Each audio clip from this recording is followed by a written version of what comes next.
Today, we're diving into an amazing package filled with Suleiman's hopes and proofs. Stick around to find out more.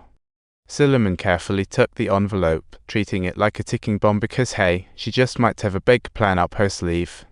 These papers were her golden ticket to legal status in France, and Suleiman knew the interviewer would be a detail hawk. Without the last train, she found a corner to recharge, video chatting with her girlfriend from 1,000 miles away. Girlfriend noticed the bruise right away and asked, "What happened? Are you starring in a horror film or something?" Suleiman shrugged it off, but let's be real, she knew her situation felt like a game of escape room. Mixed emotions, but she encouraged her girlfriend to take the marriage plunge, thinking, "Hope you enjoy my exit party." "How could I forget you?" she retorted, as if to say, "You're a classic in my overseas study." The silence felt like a chaotic symphony. They understood that miles apart was slowly wearing down her. Her girlfriend dramatically declared, "I want to brave the seas and cross the desert to see you." Suleiman couldn't help but warn, "That's more like a fiery adventure." Clearly, she didn't know the risks in Libya as prison nightmares flashed before her. A chill ran down Suleiman's spine as she asked her girlfriend, "Are you really ready to face those nightmares?" Tell her to marry the engineer, she thought. That might be her girlfriend's wisest choice. They exchanged blessings over the call, with her girlfriend praying that Suleiman would snag that French identity. This call was a bittersweet farewell to the past and a toast to the future. On interview morning, Suleiman felt reborn. She donned a business-like outfit, despite the bruise around her eye making her look like she'd just exited a boxing match. When staff called Suleiman's name, she took a deep breath, readying herself for another battle. The interviewer sat behind the desk, her expression like someone playing truth or dare, but this was Suleiman's life. The interviewer informed her that the whole process would be recorded, making Suleiman more nervous. It felt like her secrets were on the line. The interview kicked off as Suleiman handed over the file bag, with the interviewer scrutinizing each document like a detective on a case. Her questions were straightforward yet sharp. What countries did you pass through to get to Paris? What's your reason for joining AFCH? It felt like she was peeling an onion, and things were getting more specific. Could you please elaborate on your motivation? The interviewer's gaze cut through the air, as sharp as a finely honed sword. I've read it and I'm really into it, finding the plans of these countries quite intriguing. Her answers were getting more ridiculous.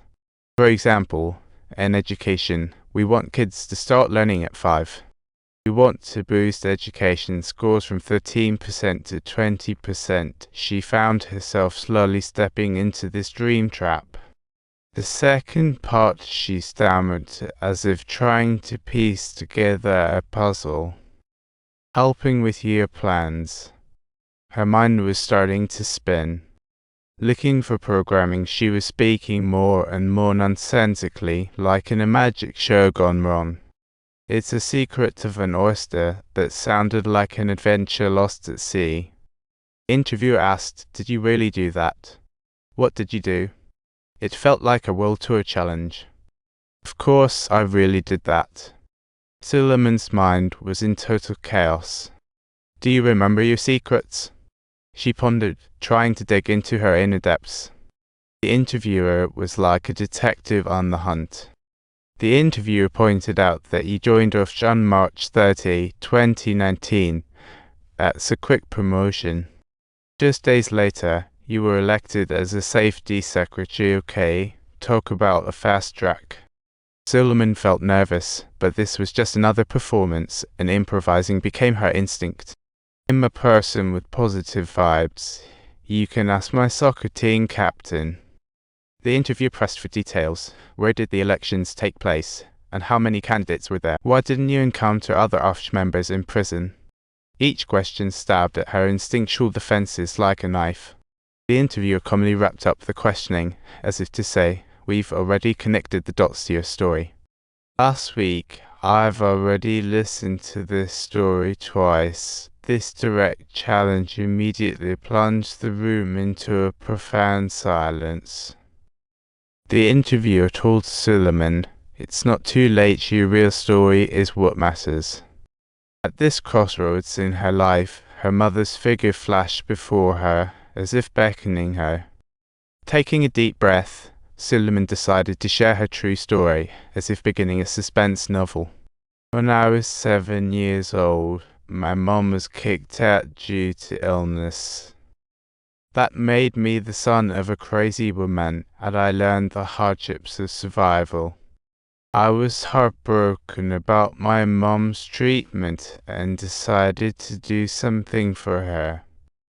So I traversed the desert to reach Algeria, only to endure inhumane torment there. Then I took the risk of crossing the sea to Europe, all just for a glimmer of hope for my mom. If you like this story, click subscribe.